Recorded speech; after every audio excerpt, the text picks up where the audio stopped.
नमस्कार मित्रांनो, मुरंबा या मालिकेमध्ये आज आपण बघणार आहोत. अक्षय आता रमाच्या मांडीवर डोकं ठेवून शांत असं पडलेलं असतो आणि विचारच चालू असतो अक्षयचं सगळं.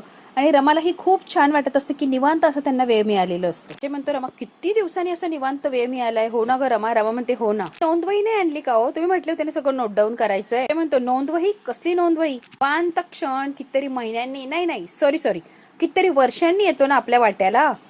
निवांत क्षणाचं रेकॉर्ड ठेवायला नको आपण? ठेवायला हवंय ना. तुम्हीच म्हणाला परत, रमा तुम्हाला वेळच देत नाही, अजिबात माझ्याकडे लक्ष देत नाही. आपण काय करायचं तुम्हीच सांगा मला. नवरा रोमॅन्टिक मूड मध्ये आला की काहीतरी काढलंच पाहिजे का कारस्थान? भांडणं करून काढायची की मूड सगळा स्पॉइल झालाच पाहिजे, बरोबर ना रमा? मुळात तुला नवऱ्याचा आनंद बघवत नाही का ग? मी छान रोमॅन्टिक मूड मध्ये, शांत मूड मध्ये, हे तुला बघवतच नाही का? काहीतरी तू केलंच पाहिजे, काहीतरी तू बोललीच पाहिजे, हो ना? अच्छा, म्हणजे नवरा रोमॅन्टिक मूड मध्ये आला की बायकोने फक्त मान हलवायची आणि होला हो करायचं, असा नियम आहे का आपल्याकडे? अक्षय रमा परत आता भांडायला लागलेली असतात. रागात प्रेम नसतं का? असतं की, रागात सुद्धा प्रेम असतं अक्षय. काळजीचं प्रेम असतं का? बोला बोला बोला, नसतं का? असतं का बाई? असतं. मी हरलो, मी हार मानतो, हात वर करतो. मी हरलो म्हणजे हरलो, तुझ्या पुढे मी हरलो, तू जिंकलीस ग बाई. का मोठेपणा करू? मी हरलो, मी हात वर केले, काही नाही.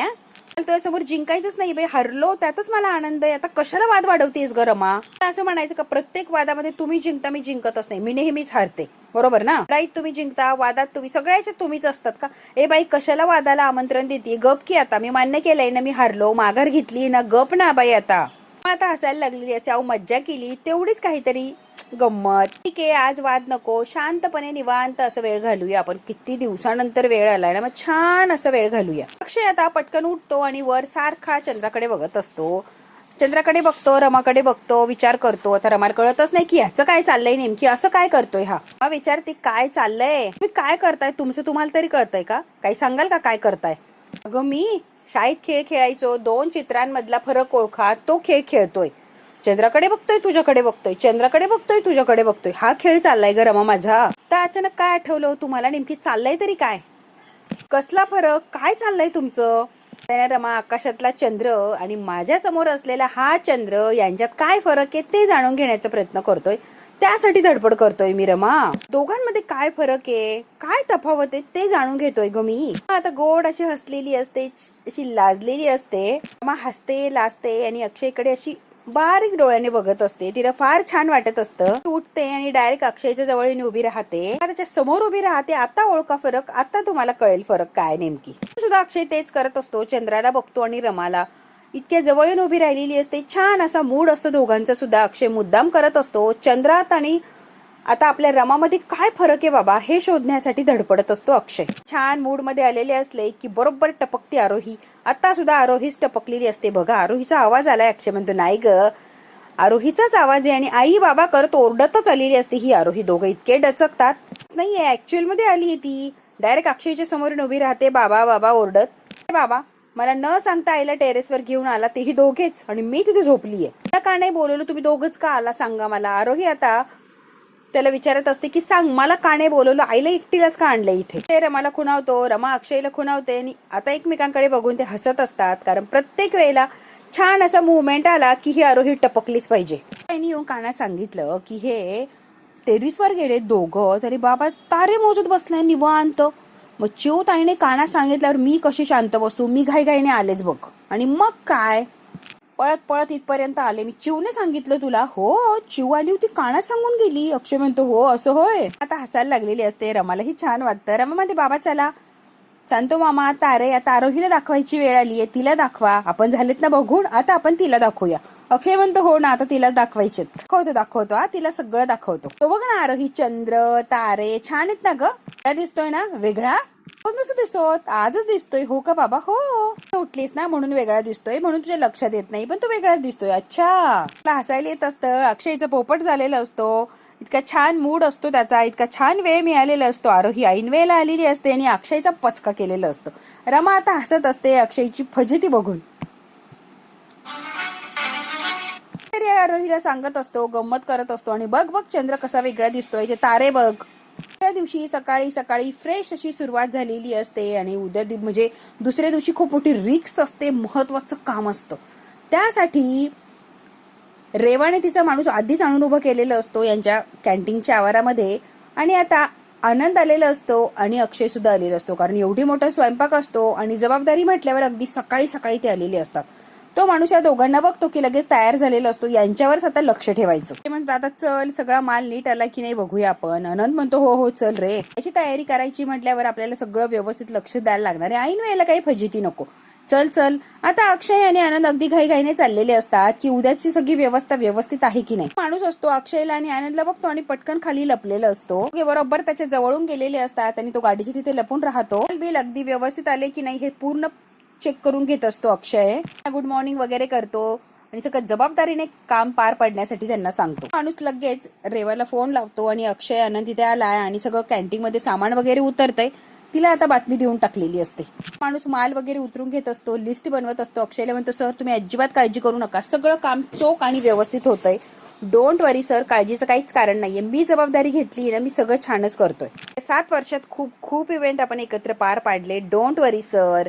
आणि हा माणूस हा रेवाला फोन लावण्याचा प्रयत्न करत असतो, जो रेवाने पाठवलाय माणूस यांच्यावर लक्ष ठेवायला. तो म्हणतो मला खात्री आहेच, फक्त काळजीपूर्वक करा, कारण खूप मोठी मोठी जबाबदारी आपल्यावर. ही ऑर्डर माझ्यासाठी जरा जास्तीच महत्वाची, त्यामुळे प्लीज प्लीज जरा काळजीपूर्वकच. हो साहेब तुम्ही काळजीच करू नका. अगदी जवळ उभा राहिलेला असतो अक्षयचं आणि यांचं काय बोलणं चाललं याच्याकडे तो लक्ष देत असतो. आणि मग सगळं काही जे होईल तिथे ते रेवाला जाऊन सांगायचं, एवढाच त्याचा उद्देश असतो. आणि तांबटकर इकडे झोपलेलेच असतात. ते फोन आलेला असतो त्या माणसाचा. हॅलो रेवा मॅडम, माझं पूर्ण लक्ष आहे आणि सगळं काम आपण ठरवलंय तसंच होतंय, त्यामुळे तुम्ही टेन्शन घेऊ नका. आपण जसं विचार करतोय अगदी तसं आणि तसंच घडतंय. आत्ताच कॅन्टीनला आलाय आणि सगळी काही पाहणी करतोय. आता बोलण्यासाठी थोडी लांब आलेली असते आणि बिचारा तांबटकर झोपलेलाच असतो. Very good. आता नीट ऐक. अक्षय आता ते सगळं सामान ट्रान्सपोर्टवर लोड करत नाही आणि तिथून निघत नाही तोपर्यंत त्याच्यावर लक्षच ठेवायचं, तिथून अजिबात हलायचं नाहीये. हो मॅडम माझं लक्ष आहे, तुम्ही अजिबात काळजी करू नका. 1 इंच 1 सेकंदासाठी सुद्धा हलायचं नाहीये, त्याच्याकडे बारीक लक्ष ठेवायचंय. आणि त्याला अगदी समजावून सांगितलेलं असतं तिथून हलायचं नाही, फक्त आणि फक्त अक्षयकडेच लक्ष द्यायचंय. तो म्हणतो हो मॅडम समजलंय, सगळं समजलंय. आता फोन बंद केलेलं असतं. अक्षय म्हणतो चला चला सामान उतरायला घ्या, पटापट सगळं व्यवस्थित काम झालं पाहिजे आणि काळजीपूर्वक करा सगळं. सामान आता हळूहळू उतरवत असतात आणि सगळं काही छान असं व्यवस्थित चाललेलं असतं. रेवाचा माणूस मात्र लक्षच ठेवून असतो की यांचं काय चालेल, प्रत्येक हालचालीवर याचं लक्ष असतं. अक्षयने मात्र परफेक्ट असा प्लॅन केलेला असतो की कुणाला शंका सुद्धा येणार नाही. आनंद सुद्धा त्याच्या बरोबर असतो, त्यामुळे जरा आधार आलेला असतो अक्षयला. अक्षय आता मुद्दाम त्या माणसासमोर मोठ्याने म्हणतो की चला आता सगळं सामान आलंय ना, नीट उतरून घ्या आणि व्यवस्थित आतमध्ये ठेवा. दुसरं एक काम आहे तिकडे मला जायला लागणार आहे, पण हे मात्र काम सगळ्यांनी व्यवस्थित करायचंय, सामान व्यवस्थित पोहोचवायचं तिथे, अजिबात काही नुकसान व्हायला नको. मी डायरेक्ट घरी जाणार आहे तिकडनं, मी काय परत येत नसतो. घरी जाऊन मग परत संध्याकाळी मी परत एक चक्कर मारेल, चालताय ना. तो माणूस म्हणतो साहेब तुम्ही बिंदास राहा, मी आहे ना लक्ष ठेवायला, तुम्ही बिंदास. तोपर्यंत तयारी लागा, लगेच सुरुवात करायची या कामाला. अजिबात कुठे काही काम थांबता कामा नाही, काम कंटिन्युअसली चालू ठेवायचे. हो साहेब आपलं ठरलंय तसंच होणार आहे.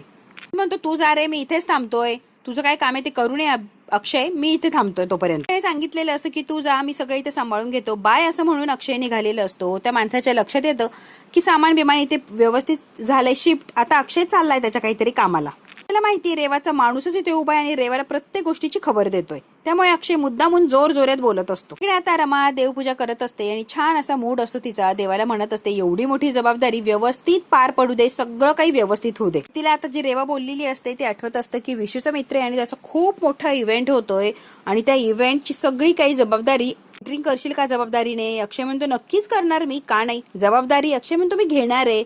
आता हे सगळं रमाला आठवत असतं देवपूजा करताना. कसं आहे ना अक्षय, जबाबदारी मोठी आहे आणि काम भयानक मोठं आहे, तुला फायदाही होणार आहे, पण रिस्क सुद्धा तेवढीच आहे.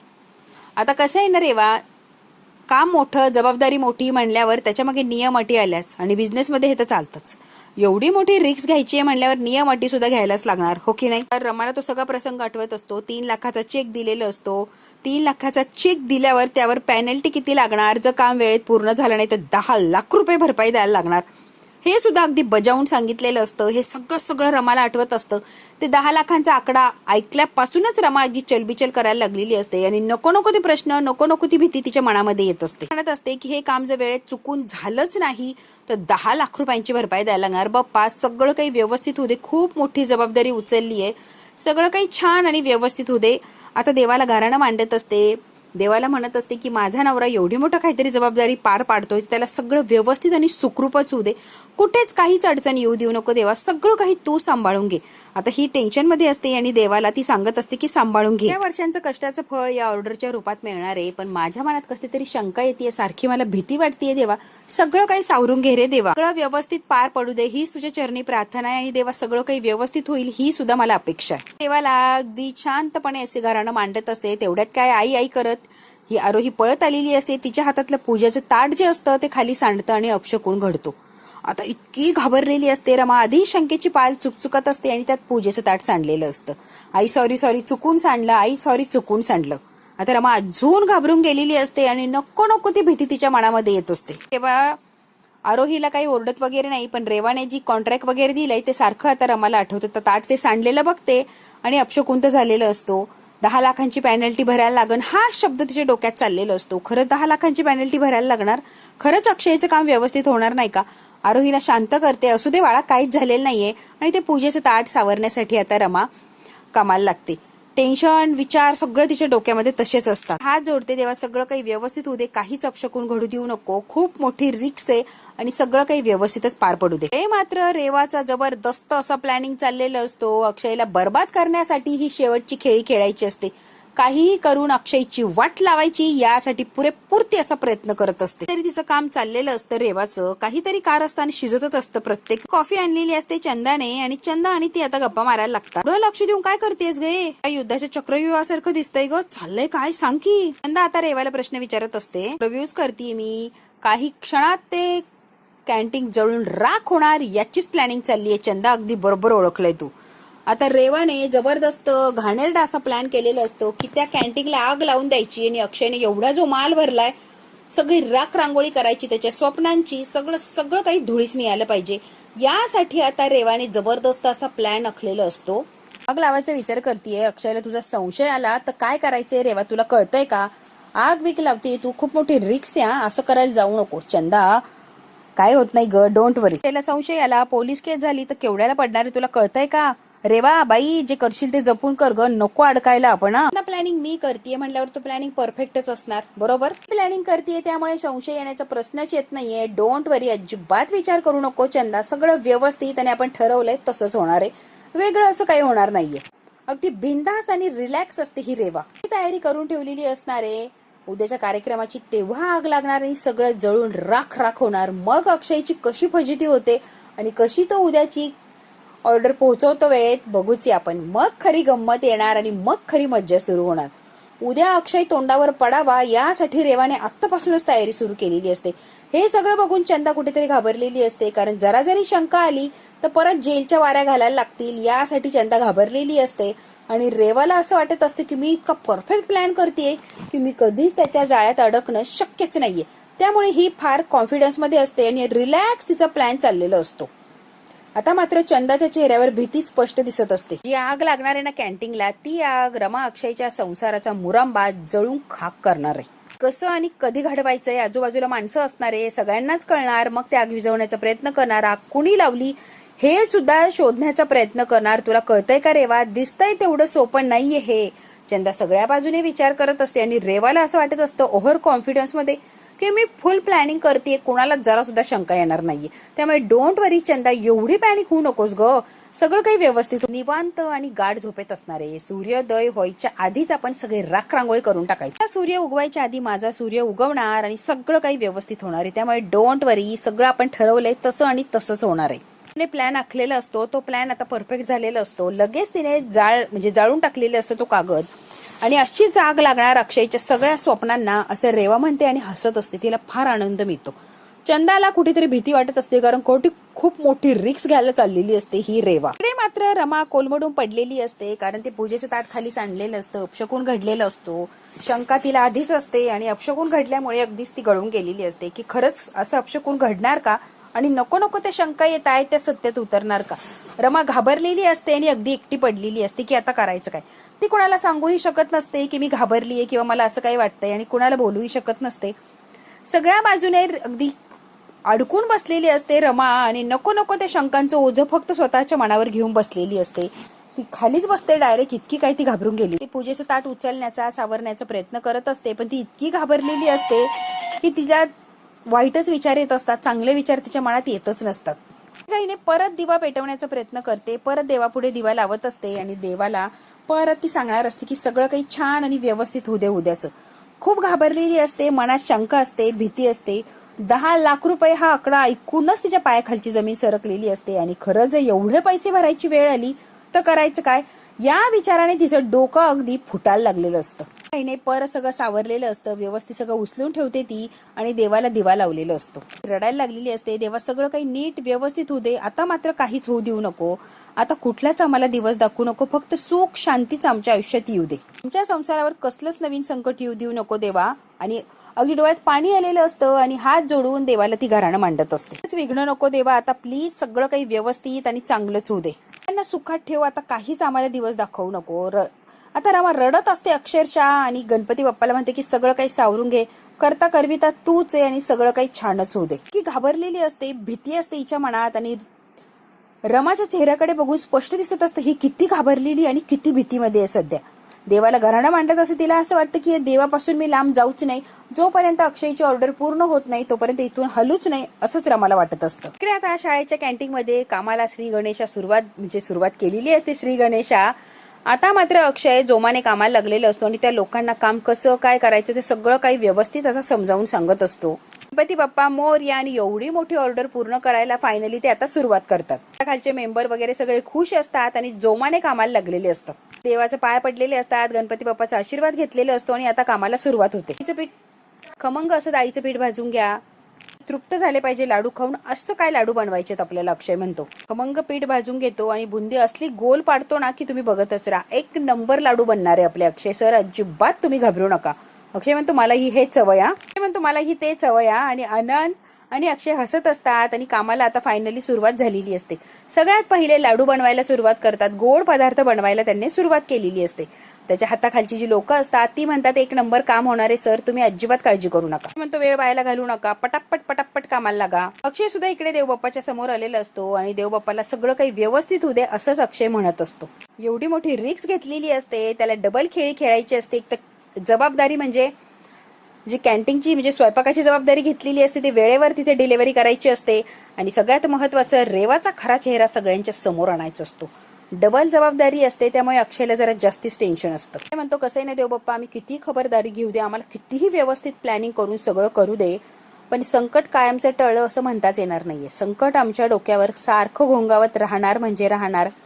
जोपर्यंत समोरची व्यक्ती त्याचं टार्गेट पूर्ण करत नाही तोपर्यंत आमच्या डोक्यावरचं संकट हलत नसतं. देवा हे माहिती आहे, पण सगळं काही व्यवस्थित होऊ दे. बाप्पा तूच आम्हाला सगळ्यातनं सुखरूप बाहेर काढ आणि योग्य तो आशीर्वाद दे. या संकटाचा सामना करण्यासाठी योग्य तो मार्ग दाखव आणि आमच्या बरोबर राहा, म्हणजे सगळं काही छान होईल. अक्षयने सुद्धा गणपती बाप्पाला घराणं मांडलेलं असतं आणि तिकडे रमा तर देवाच्या पुढून हटतच नसते. तुमच्या हातून कोणतीही चूक होऊ नये एवढीच अपेक्षा आहे, सगळं व्यवस्थित होऊ दे एवढंच मागणं आहे तुझ्या चरणी गणपती बाप्पा, आणि तू ते मागणं पूर्ण करशील अशी अपेक्षा आहे. तिकडे मस्तपैकी बेसन भाजत असतात, कारण बुंदी करायची असते, त्यासाठी छान असा खमंग वास येईपर्यंत भाजायचं असतो. स्वयंपाकावर बारीक असं लक्ष ठेवलेलं असतं अनंतने आणि छान अशी तयारी चाललेली असते, त्यामुळे अक्षय रिलॅक्स असतो की या लोकांवर लक्ष ठेवायला आनंद इथे आहे. अक्षय म्हणतो कसं आहे ना दादा, तुझ्यासारखा मोठा भाऊ जर पाठीशी असेल तर कशाचंच टेन्शन नाहीये रे, तू एवढी मोठी जबाबदारी घेतोय म्हटल्यावर मला कसलं टेन्शन आणि मी कशाला घाबरेल. जगावर मात करण्याचं बळ येईल फक्त तुझी साथ असली आणि तुझ्यासारखा भाऊ जर पाठीशी उभा असेल तर अख्ख्या जगाशी लढायला तयार आहे मी. आनंद म्हणतो वेडायच काय रे अक्षय तू, त्या रेवाचा डाव आपल्याला उलथून पाडायचा आहे म्हणजे पाडायचा आहे, अगदी काहीही झालं तरी रेवाचा खरा चेहरा आपल्याला सगळ्यांना दाखवायचा आहे. अक्षय त्यासाठी मी तुझ्या बरोबर कायमच आहे. तुझे आभार मानण्यापेक्षा रेवाचा डाव उधळून लावण्याकडे जास्ती लक्ष दे. अक्षय म्हणतो हो दादा तेच प्रयत्न करतोय आणि आपण आज तसंच करणार आहोत. स्वयंपाकाची सगळी तयारी चाललेली असते. अक्षय म्हणतो काय कसं करायचं तुम्हाला सगळ्यांना माहितीच आहे, काय कसं करायचं ते सगळं तुम्हाला माहितीच आहे, काही अडलं तरी मी आहे, मला विचारा, अजिबात कुठे अडचण आली नाही पाहिजे, तुम्ही काळजीच करू नका, आम्ही सगळं काही छानच करण्याचा प्रयत्न करू आणि खरंच काही अडचण आली तर तुम्हाला नक्कीच विचारू. म्हणतो मी आहे जरा बाहेर. आता आनंद आणि अक्षय सिक्रेट काहीतरी बोलण्यासाठी बाहेर आलेले असतात आणि अक्षयच्या त्या मुलावर सारखंच लक्ष असतं की जो बाहेर बराच वेळचा लक्ष ठेवून असतो या सगळ्यांवर.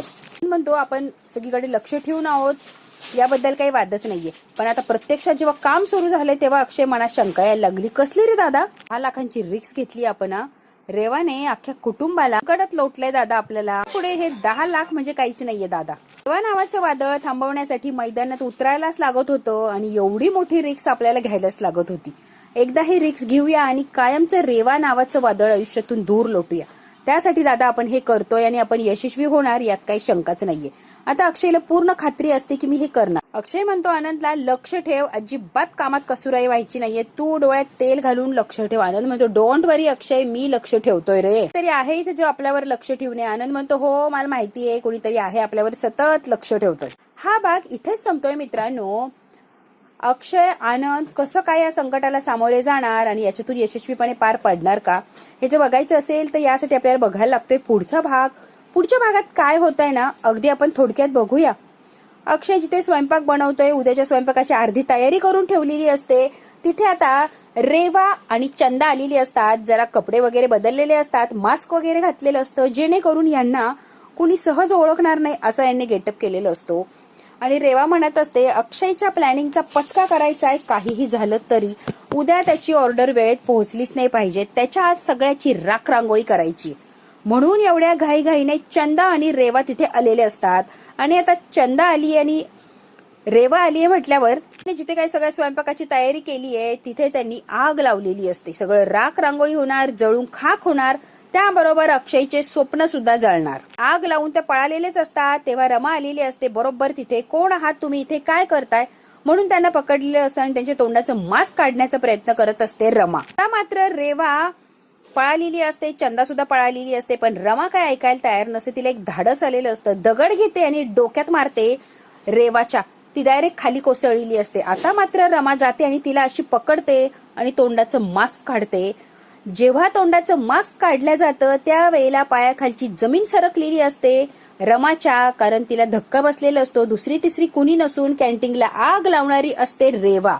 आता मात्र रमा धक्क्यानेच या रेवाकडे बघत असते आणि सगळं काही आता प्लॅनचा पचका झालेला असतो रेवाच्या, कारण रंग्या हात पकडलेलं असतं रमाने रेवा. आता राग राग आणि धक्क्याने बघत असते रेवाकडे. बघू आता रेवाने हे सगळं केलंय हे रमाच्या लक्षात येणार आणि फायनली खरा चेहरा रेवाचा रमाच्या समोर आलेला आहे का, की रमा वेड्यासारखं करून या रेवावर विश्वास ठेवणार आणि तीही काहीतरी नाटक सांगणार की अक्षयने ठरवलंय तसंच रेवा आज एक्सपोज होणार. हे बघायचं असेल तर बघायला लागणार पुढचा भाग.